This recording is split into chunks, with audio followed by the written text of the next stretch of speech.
5, 6, 7, 8. It's a mess.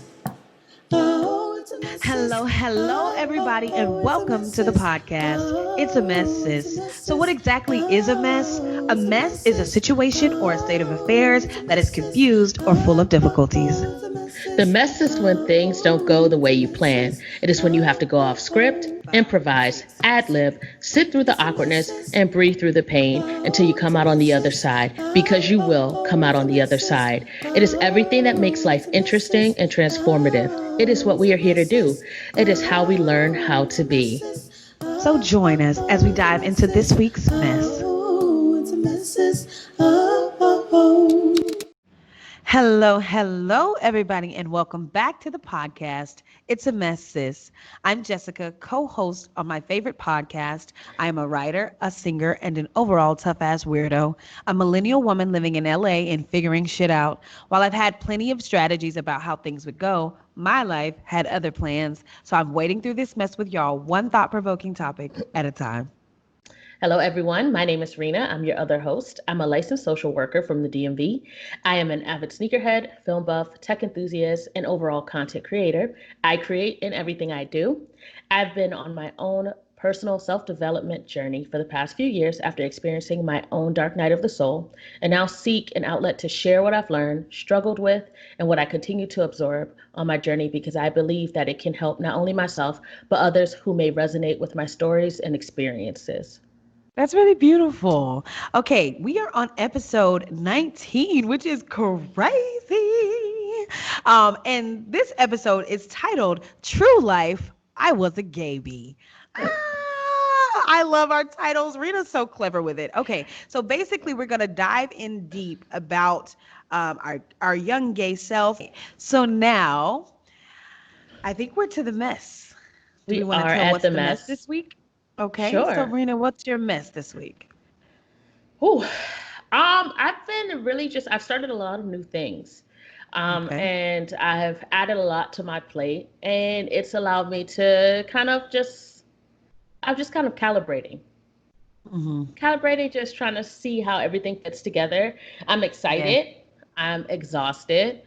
Mhm. But but overall, like I'm grateful because I've had a period where I've been begging the universe for a direction or for something to do, and now it's all shown up, Mhm. and I got to do it. So that's my mess. Also, I'm very excited for the Umbrella Academy season 2. That is Oh my God, me too. I love Umbrella Academy. Sorry, go ahead. no, that's it. That's my mess. I want to keep it short. I'm just I got a lot going on, and I'm grateful for it. Yeah, that's incredible. I'm glad to hear you say that even though it's exhausting or, whatever, that you recognize that this is something that you asked the universe for and you're also showing gratitude that it's here. So that's incredible. Absolutely, absolutely. What about you, Yeah. Jess? What's the mess? The mess this week is that I'm also recalibrating. Just seeing because there's been a lot. I think I've been saying over the past, couple of episodes, there's a lot that's been happening in my life, and I'm trying to like shift and shake and move. And there's a lot of things that I asked the universe for. So I wanted to be out here. I wanted to be, meeting new people. I wanted to be thriving in this way. As some of you may know, I've been doing some traveling and all this kind of stuff safely, of course. But now it's just really coming to the point where I'm like, okay, this is fine. This is wonderful. But like, your writing, but like your music, but like your acting. And I don't know if I told you this, but I actually met a celebrity and he loved my voice. And he was like, wow, that was really good. And I was like, thanks. And he was like, like, do you have an Instagram? And I was like, yeah, but I just kind of sing on it. I don't know what the situation was, but like what I'm getting at is that I need to focus on solidifying who I am and what I want in this industry and have my spiel ready and be maybe more focused on that than on just meeting new people and just vibing, which has been great. I've been loving that and I have been thriving in that. But now it's really just taking time to focus and say, okay, that was like the opportunity that you were waiting on. for somebody to say like, what's your Instagram so that I can know you and be in contact with you. I actually did better the next time that happened. There was a guy, he's the artistic director of a choir here. He heard me singing. I was able to exchange information. I learned my lesson. But what I'm getting at is that I'm just trying to learn how to move, correctly in this vein. So that's my mess.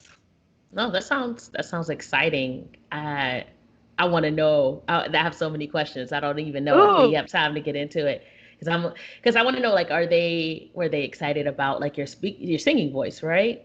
yes, Because yes. I feel like you Mhm. also have a very smooth speaking voice.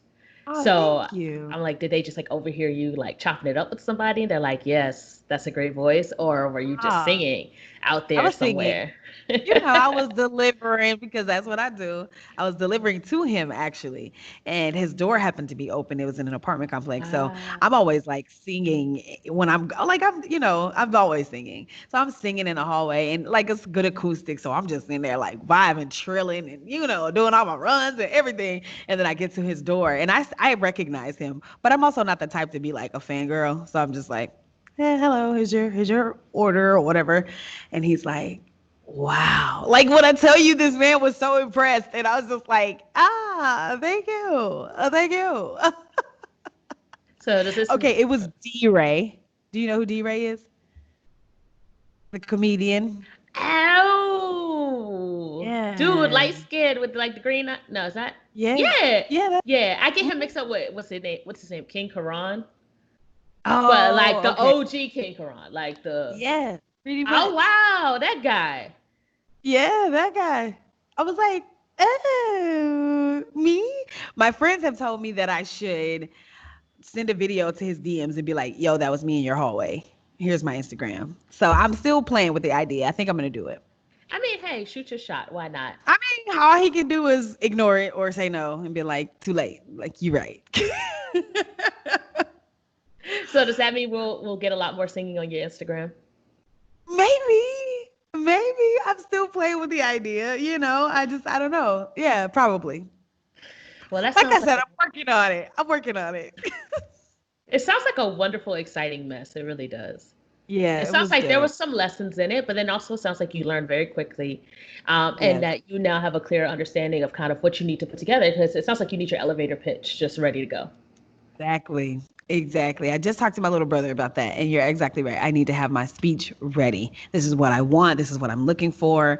You know, yeah, and just You been gotta have ready. your Like, oh yeah, song ready, yeah, and just blow him out the water. Boom. right? But I'm living and I'm learning. So That's all we can do. That sounds great. And now you know what? I yeah, think this episode is really gonna fit into that. yeah, Yeah, living and learning. living and learning. So Yeah, this episode, if you're complete, I am complete. okay. So this episode, like Jess says, is entitled "True Life." I was a Gayby. So naturally, we're going to talk about being a Gayby, what that is, what that meant for us, as well as always. Oh, let me backtrack. Why this episode? Right. That makes sense. So Jess and I were scratching our heads for topics as we always do, and this gem just kind of fell out of Jess's mouth.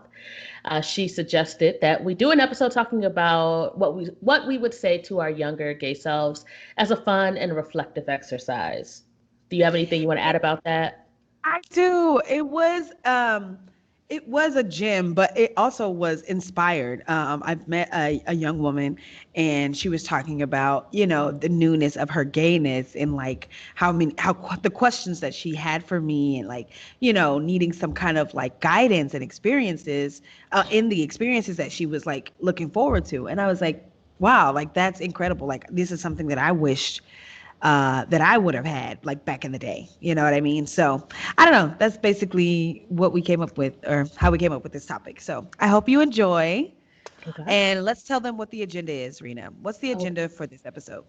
Well, it's to dick it down as always, which Oh, stands for define, impact, and cope. hmm So today, what we're going to do is define what a Gayby is, to define our younger selves using one word to identify or, yeah, describe our younger selves. Um, and then also define what that word meant to us back then and now.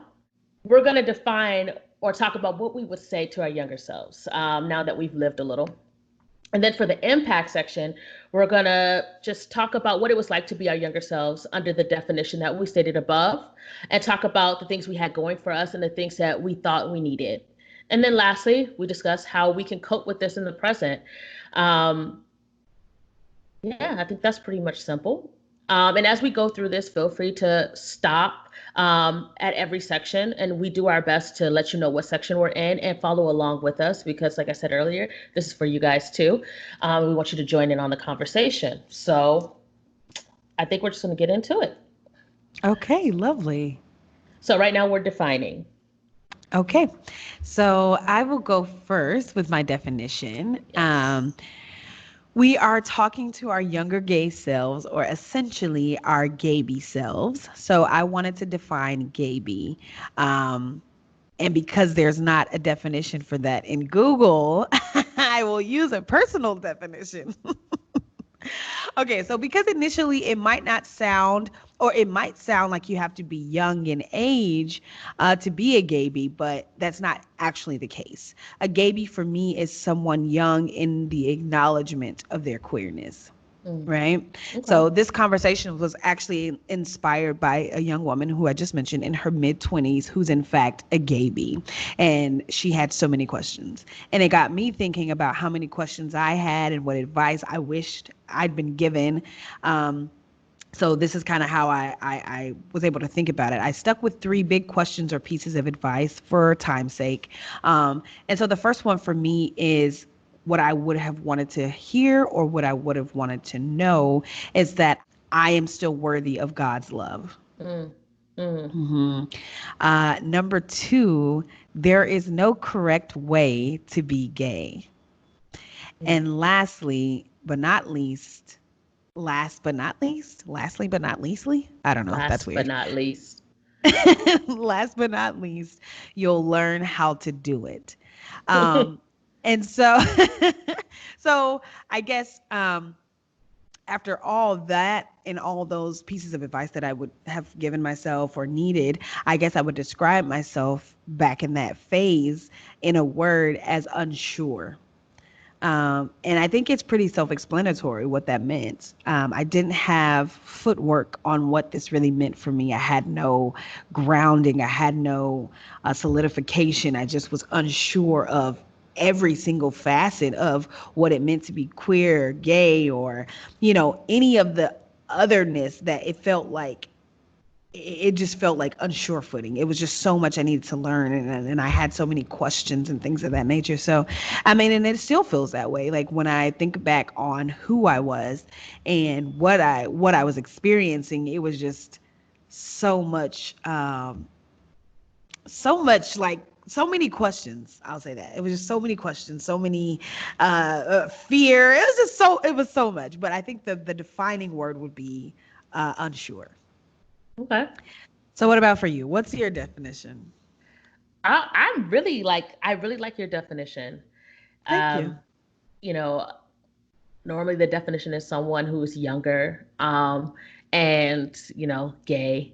But I like the fact that you're talking about the actual experience when you step into it and you realize that you're gay, Yeah. and that being the starting point, you know, the starting phase. So I like that, and Yeah. I think I'll just keep that. Oh, dope. I love it.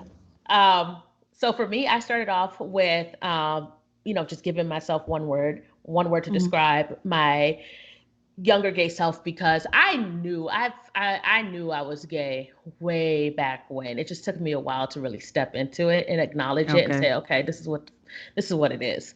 Yeah. So I would say that one word for me was scared. Okay. So, and back then, scared meant fearful to me. I Hmm. was scared of being found out. I was scared of not being liked, of being judged. I was scared of things changing. And ultimately, I feared that I would be unlovable. Mm. And so now, as I reflect on my younger, scared self, uh, Yeah. scared to me now still means fearful, but I see that I was scared of loving myself first and foremost. That was Hmm. the real fear. And of making a decision to say that this is what I want and that it's okay. So giving Yeah. myself permission, that's what I see now. Um, Mm. what I would say to my younger self is, or what I would ask my younger self is, what is the point in all of this if you're miserable? Okay. And I would ask, like, what are you trying to accomplish for yourself? I Hmm. would really focus on trying to bring my younger self back to herself, to reel her Hmm. back in, because she was putting her entire life on hold in favor of like this utopic future that didn't exist and had no regard for how she really felt. Yeah. Um, I would also say everything isn't about you. And I know that sounds harsh, but I mean Okay. it in a way of saying, like, people have their own troubles and struggles that you don't see. And they Mm. are thinking about you a lot less than you realize. Okay. Most people are focused on themselves. So don't worry so much about what people think.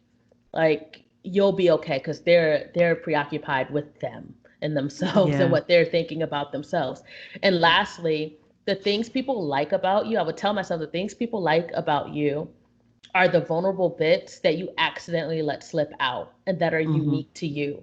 That's what people resonate with, not the things that look like what everyone else has. Because I did a lot of pretending and trying to look like a good person or a good Mm. kid and look like this standard kind of human that society wants, this acceptable human. And it's like the people who really rock with you, they don't really like any of that. They could care less about any of that. Right. It's those little pieces that you don't even realize that you need to reel back in. Those are the pieces they Hmm. see, and those are the pieces that they love. Yeah. So that's the definition for me. Okay. That's some really good advice that you were giving yourself. I know, right? Like, yeah. Only took some years, huh, to figure it out. Right. I was like, where was me back then? Jeez. Right. Had to grow a little bit. So now we're actually in the impact for those of you who are following along and wanting to pause and do that for yourself. Um, so the impact, I guess, for me, those of you who've been following from the beginning, you know that I was raised in the church. So my upbringing was very much influenced by that and all that that encompasses. So internalized homophobia was a real thing for me. Um, when I initially realized that I had an attraction to women, I was scared for my immortal soul. Mm, mm, Honestly, that's just how I felt. It sounds dramatic because it was like growing up in a fire and brimstone world can be so limiting and oppressive, and because of that, I tried my hardest to ignore and suppress who I was and who I am. Telling myself or hearing that God still loves me or loved me would have been life changing. I'd have been able to love myself completely. And in all honesty, for so many years, I ran from any sort of spirituality, any sort of understanding of who I was as a spirit, who the universe was to me. And that was very detrimental to my health and to my growth.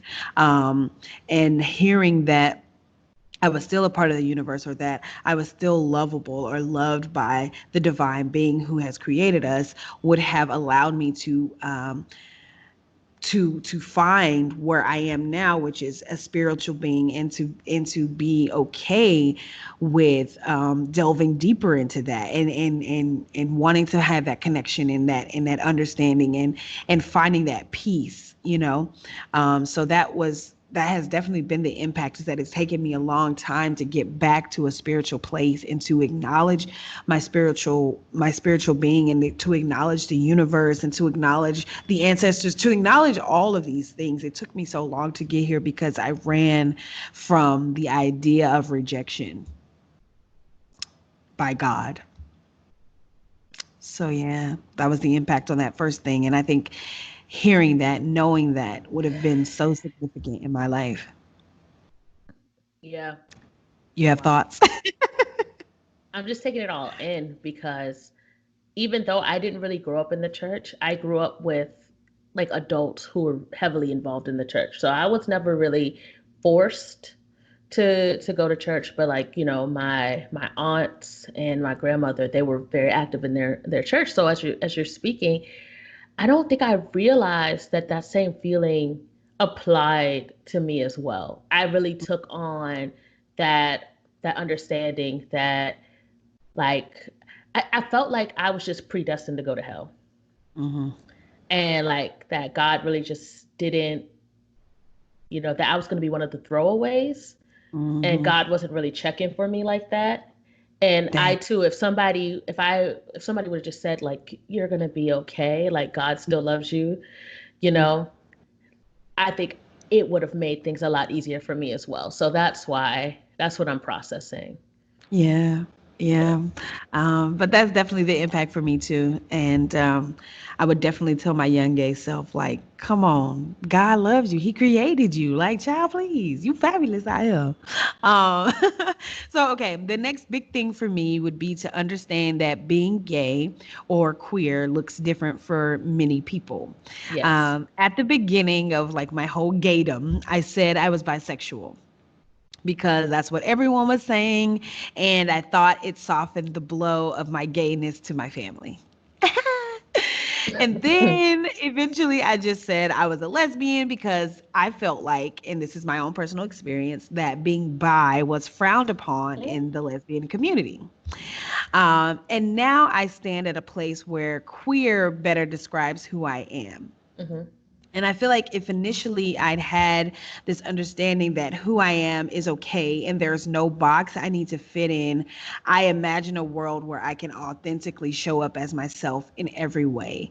Um, like I just imagine saying queer and feeling queer and that being okay and sitting in the idea that I can like anything that I want to like, and anybody else's feelings about it doesn't negate my queerness. Very early on I did feel very afraid, of course, because of what I just said in the previous sentiment, but like I was very afraid of just doing it wrong, or not being a part of the community, or my family thinking too harshly of me. I mean, it was just so many things outside of my own self that inundated who I felt like I was or who I had to be.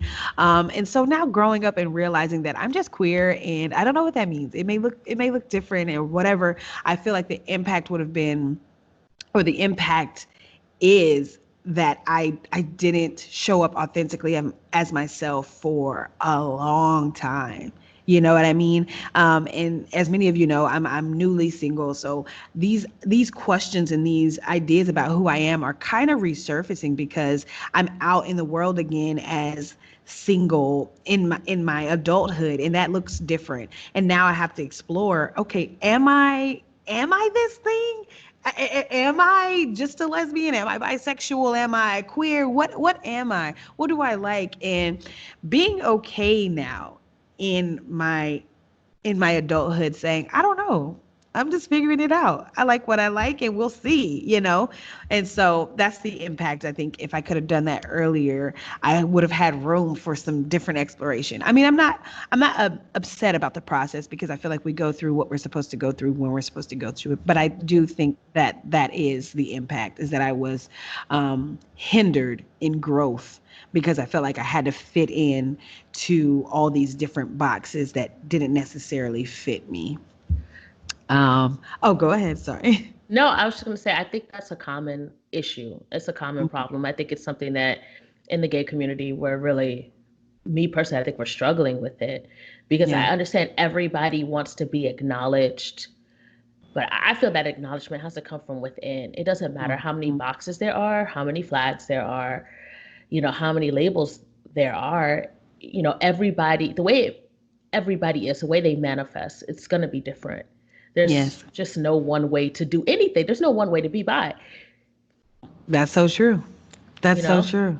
Yeah. I wish I'd have known that earlier, Yeah. or that's at least the advice I would give to a young Gayby. I I mean, think, like I said, I think life is supposed to happen how it's supposed to happen for you. But if I had to give advice to a Gayby, I would say you are who you are, and that's okay, whatever that looks like. yeah, Um, that's good yeah. advice. I wish I had that too. Thank you. Same. Well, actually, You said what? I was saying, well, actually, I wish I had that probably like as an adult. Like So, once I became like hello. a adolescent, Gayby. Exactly. And then lastly, I was terrified to have sex with a woman. Terrified. Terrified. So Like, when you oh my said God. you'll learn how to do it, you meant do it like It. literally. I Do thought you meant like it. do it like be gay, like you'll figure it No. out. But nah, No, you I'm meant just like do childish. So I it. call sex it. Learn how to do it. Oh yeah, you'll learn how to do it. It's okay. I had no clue how to even start. Um, because even though sexual encounters in TV and movies and stuff is a lot more prevalent now, it was still in movies and TV when we were younger, but it was very heteronormative. It was very heterosexual. Like it was just man and woman and boom, that's it, or maybe a man and two women or some crazy shit, Oh, but like that was pretty much it. So I just had no clue. So in college, when I had my first real sexual experience with a woman, I had to get a few tips from a friend, but I was still like so nervous. I was hella nervous. And I think that's to be expected, from your first sexual encounter, period. But I'd definitely tell myself, you got this, and you'll eventually be great. I think the Virgo in me just wanted to be perfect immediately. I just wanted to right know out what the the fuck I was gate. right out the gate. I just want to know what the fuck I'm doing. I want to know how I'm experiencing. I want to know what she's experiencing. Like, I just want to make sure I'm good at it. I don't want to be looking crazy out here. That's how I was feeling. But there is no correct way. And with every time and partner, It's you'll different. be you'll begin to understand yourself and what you like and what you can bring to the experience.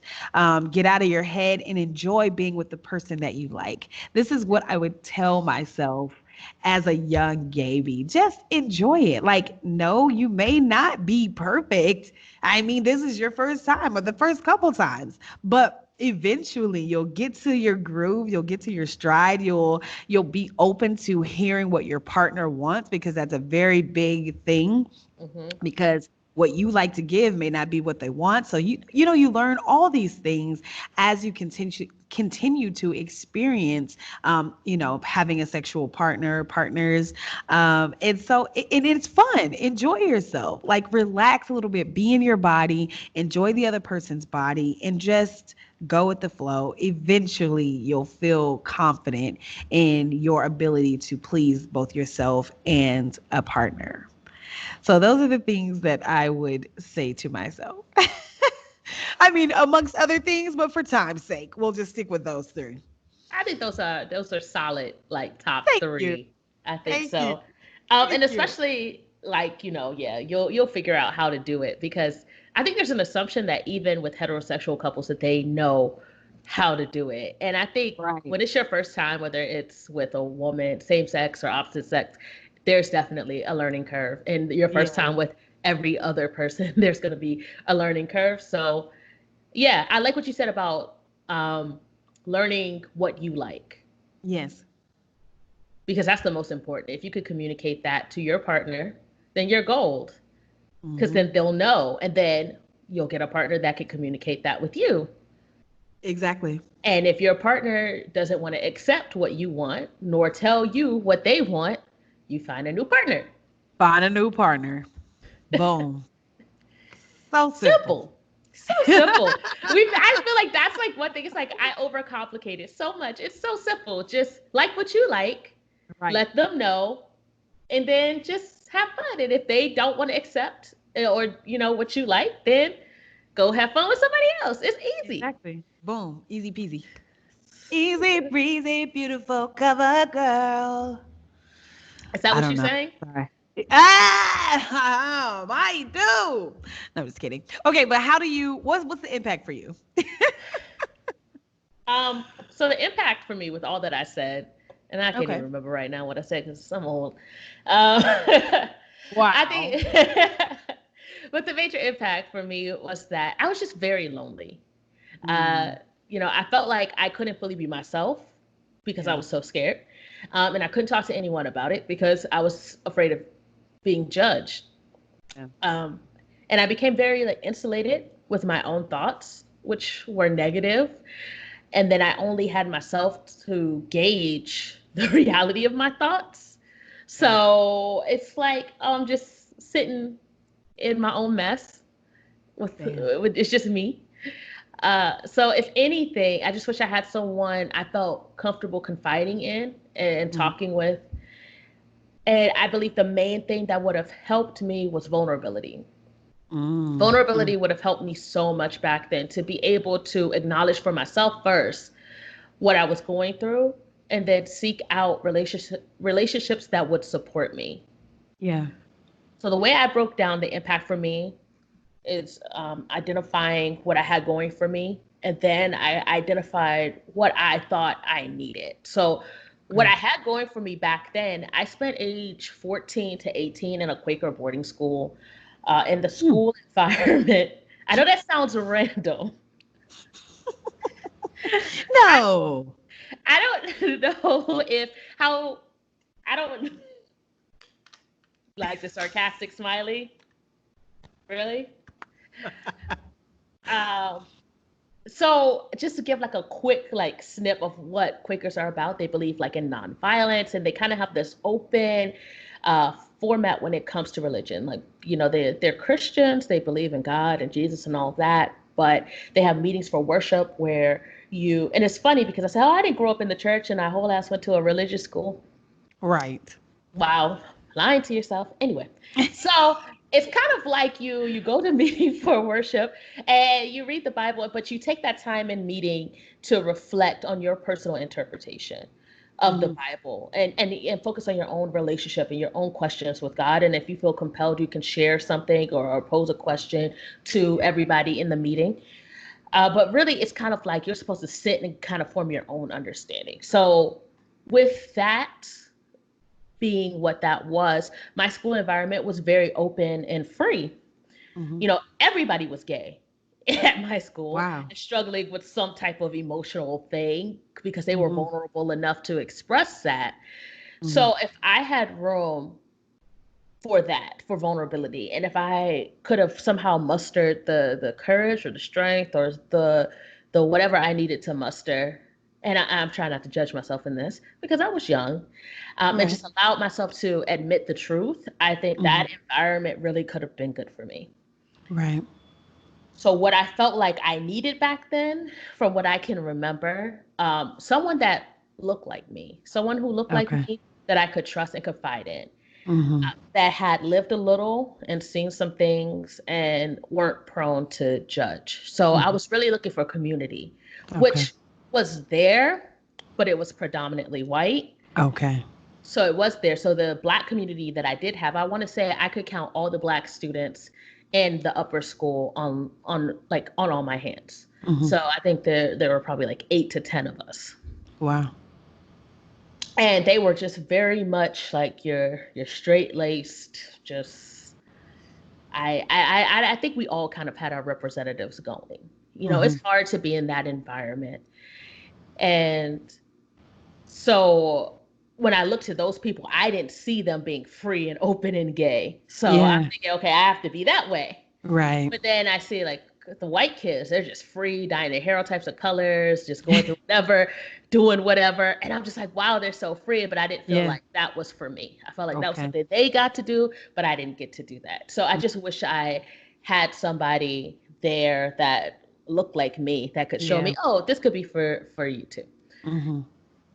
So that was it. What I really needed in hindsight, now that I reflect on it as an older, mature adult, was that I needed to go within and figure out what I wanted for myself. Nobody was going to be able to give me that permission. Right. Even if I did have some type of like just mega gay that was just mega melanated gay on Right. campus, it was never going to give me permission and embolden me enough to go within myself and admit that this is what I wanted and this is what I needed. I probably would have avoided that person like the plague. I would have been like, oh, you one of those weird, crunchy, earthy Blacks that my mom told me about. No, no, no, no. My mother would not like it.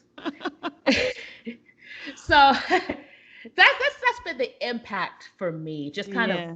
replaying that and kind of coming to that understanding, because that I felt like I got frozen in that time. Mhm. Like I felt like I couldn't even really get to all that you were talking about because I was just so stuck in trying to appear a certain way and to appear like the good kid and like, just this good person that had it together and that wasn't going through anything, wasn't struggling with anything, and try to just figure out how to, okay, like, you know what? I don't even need to dabble in that. Okay, yeah, you're gay, but who needs to actually, you don't need to act on it. That type of, like, I went through this whole, like, really, like, kind of religious processes. And I don't really know where I got it from. Maybe I went to Right. church a lot more than I thought. Yeah. Wow, what a conclusion to come to. Right. So that's the impact for me. Okay, and I did have a question. You said you don't think that having the black gay person on campus would have helped, but do you think it would have given you an insight that it was possible? Because Oh I, yeah. I I feel like that was me too. So there was a girl that I was close to in like my sophomore year of high school, and she came back to school after summer break and she had all this rainbow shit, and I was like, what the fuck is going on?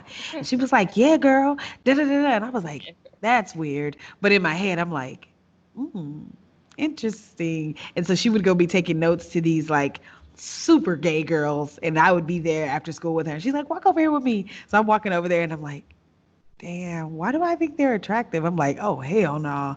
Like, oh no. But you know what I'm saying? It kind of broke up that um the shield I had over myself. Oh It broke it up so yeah. that I could really fully see. So I'm just curious, do you think that that would have been the case? Even if you did avoid them, it would have given you some more like, Yeah, I it don't would know. have definitely been a crack in the resolve. It would have shown me, oh, there are people who do this and they're fine. Right. Right. And they're still smiling and there's Yeah. no like lightning rod, chasing after them. They're, they're fine. Like, it's doable. And I started to see that when I went to college. Yeah. And I think that's what kind of loosened me up a bit. That's so. Because I went to a HBCU, and then, even there, it wasn't as apparent. Um, but I think because of what I saw in high school, it made me, I wanted to go to college so bad because I wanted to restart and reinvent myself with people I didn't know. So I wanted to go, and I was like searching so hard for this group on Yeah. campus, and I never found them Yeah. because like I always had a roommate. I had a roommate, and I was always afraid that she's gonna look over my shoulder. And then I just kind of gave up on it because I was like, I just Yeah. can't do this. So I'm gonna go back to like my old ways. But in every school I went to, because I transferred too, left that school into Yeah. another school, and I did the same thing. So there was always this kind of yearning, like, okay, I just need to like keep trying. Every time I would attempt, I'd get a little more into it. So it Yeah. was just like a whole process. And then by the time I was like 20, I just fell all the way into some. Just hella gay. Wow. Okay, so I think we're into our cope now, right? Yes. Yeah. So those of you following along, we're coping now, and you feel free to pause and figure out how you are coping. Um, I think for me, I cope by not running from a relationship with the universe or God. I know that I am divinely made, and Mm. that the love that surrounds me is a direct representation of how the universe feels about me. You know? Wow. Yeah. So I like see with your eyes. I see it. I see it and I feel it, and I'm accepting that that's the universe's way of showing me that I am loved. Um, Absolutely. I cope with the understanding that how my queerness looks may change over time, and that's okay. Hmm. I am allowed. Hmm. I cope by knowing that sex with a woman will always make me a little nervous because I like women a whole lot. But that I will learn that woman and I will do my best, which if I might add is pretty great. You know what I'm saying? But yeah, I just cope by being graceful with myself. I cope by being gentle with myself. I cope by recognizing some of the hurdles that I had to get over to get here. And if I ever find myself backtracking in those thought processes, I'm kind to myself and I'm like, whoa, whoa, whoa, whoa, what's up? And then I go to the root of that thing, and then I have to sit with it, and I have to talk sweetly to it and talk nicely to it until I can process and get through it again. So yeah, this is how I'm coping with all of these things that I've experienced in my life, and even now that I'm still experiencing. I vibe with it. I'm down with that. I'm glad you vibe with it. Uh, What about you? How are you coping? okay, so the way I cope with all of the above by simply doing this exercise. Yeah. When this topic came up, I was excited for it, but then I also was kind of like, oh, I don't want to go back there. It's Hmm. cringy back there. Yeah. Thinking about it. But this, like, just kind of asking myself these questions and walking through it, I realized that this is like the first time I've ever just kind of really sat down and reflected on myself, and I realized I had never put it in such a clear way. You know, Hmm. what I was feeling, what I was going through, what I felt like I needed, what I did have, what resources were available to me, and if I took advantage of Right. them or not. Um, I had never laid it out in such a succinct manner. All the stuff that I would tell myself to work on back then are now things that I'm currently working on. Hmm. And I'm really glad about that. So just kind of replaying it, I realized like all that advice I would give to myself, I'm doing it now. I'm doing it Yeah. now. And I'm glad I finally got it. So that's how I'm coping. I'm coping by kind of just meeting that need. You know, I Yeah. feel like I'm morphing into this person that my younger gay self needed, so Yeah. that I can support my inner child slash me, because they are one and the same. Like those Hmm. issues that I had that I didn't deal with back then, they're still there. They don't just go Yeah. away because now I'm older. Hmm. Eventually they come up in different ways, and I see it all the time, and I have to address it. You Hmm. know, for me, they come up in ways of like envy or jealousy Hmm. or guilt, shame, and now I have to use the tools that I've kind of picked up along the way to support myself through those things, Yeah. not just pretend like they're not there, but just to support Hmm. myself. So I'm trying to fill a void and heal a pain within myself, and I Yeah. also feel like now I'm kind of putting myself in a position where I can be for other people what I felt like I needed back then as well. That person that someone could talk to and confide in without fear of judgment. Yes. That's beautiful. I love that. Were you Thank complete? I'm sorry. Yes, yes. I'm Okay. just thinking to myself, I'm like, okay, yeah, that's what it is. Yeah, and I love that because that's definitely who I want to be and how I want to be. I want anybody in this future generation or the next generation or even people that are my age and maybe coming Yeah. into their gaybies, coming into being gaybies and coming into their queerness to be able to have the conversation. I've definitely, even in this past year, been able to.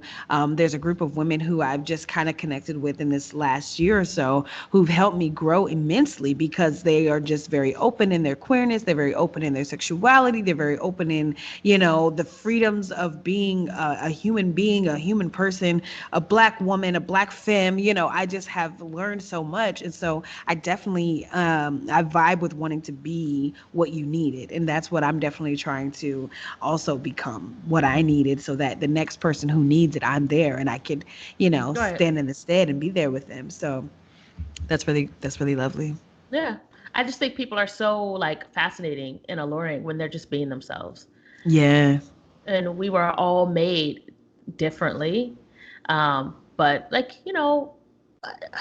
equally, meaning like no one's better than the other. Yeah. Because that's how it's supposed to be. We're supposed to flex our differences. We're supposed Hmm. to, show what makes us unique. And when you see people just kind of just being themselves, where they've just settled into themselves and given them permission to be, it's such like it's a freeing experience. It's like, It is. wow, you can really do Yeah. that. Yeah, seriously. It really is incredible to see somebody Yeah. just living in their self, living in their truth. You like, okay, maybe I can do Yeah. that too. You know? Exactly. And Yeah. and also to understand, oh, I don't have to do it exactly like them. Like, okay, I could do it my way. Like all this, what I'm thinking of, I could do this. Yeah. Yeah, So I think it's that's dope. incredible. Yeah. Same, same.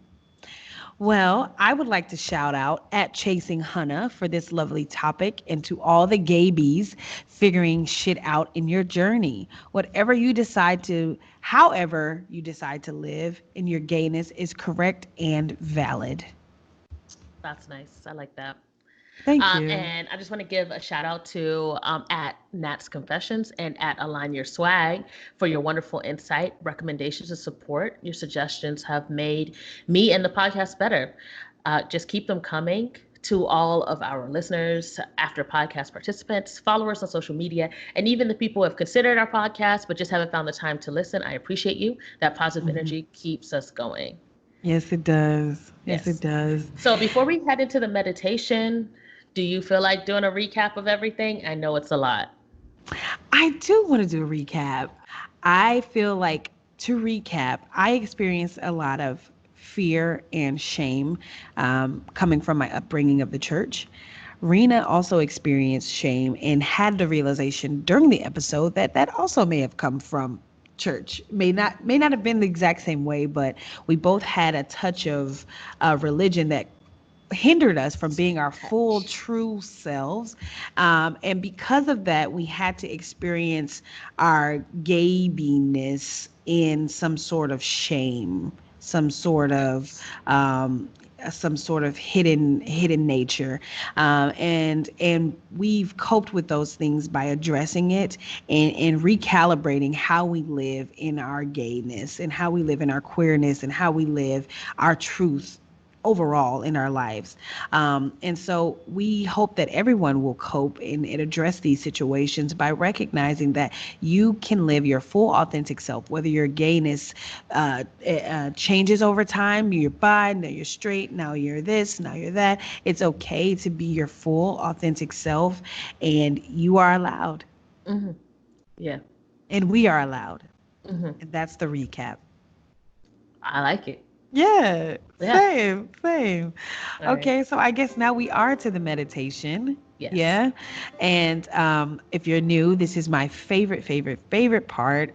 We just do a little bit of breathing, we set an intention, and then we let you guys go about your day. So, what I want you to do is take a big, deep breath with me.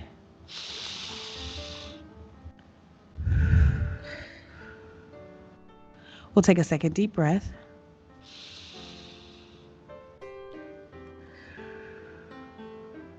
Take one more big, deep breath.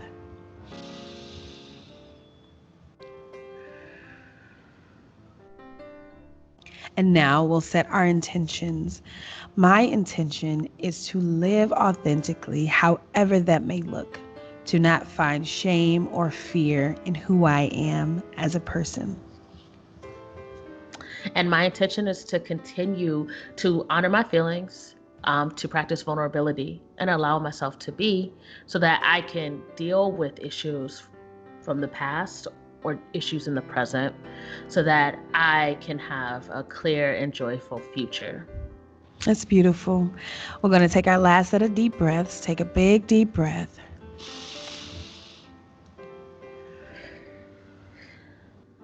We'll take a second deep breath.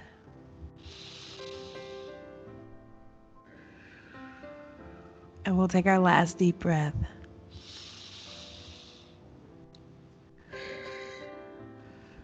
All right. Your intentions have been set for the day. Go out there and flourish, sis. Today doesn't have to be a mess. But it's okay if it is. So, Lizio, thank you so much for tuning in again. We appreciate your continued support. We appreciate you guys coming on Absolutely. the After Podcast and really vibing with us. Like, I really can't tell you how much I enjoy seeing your conversations and participation. And like I said, this conversation is for both Rena and myself. So, anytime you guys give us your pieces of advice, we're using those things in our lives on a daily.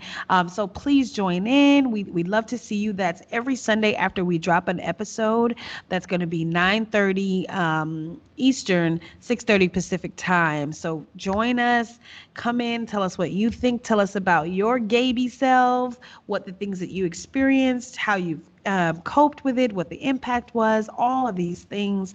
And I think that is it for that. Is there anything else that we need to let the people know? I look forward to seeing everybody at the after podcast.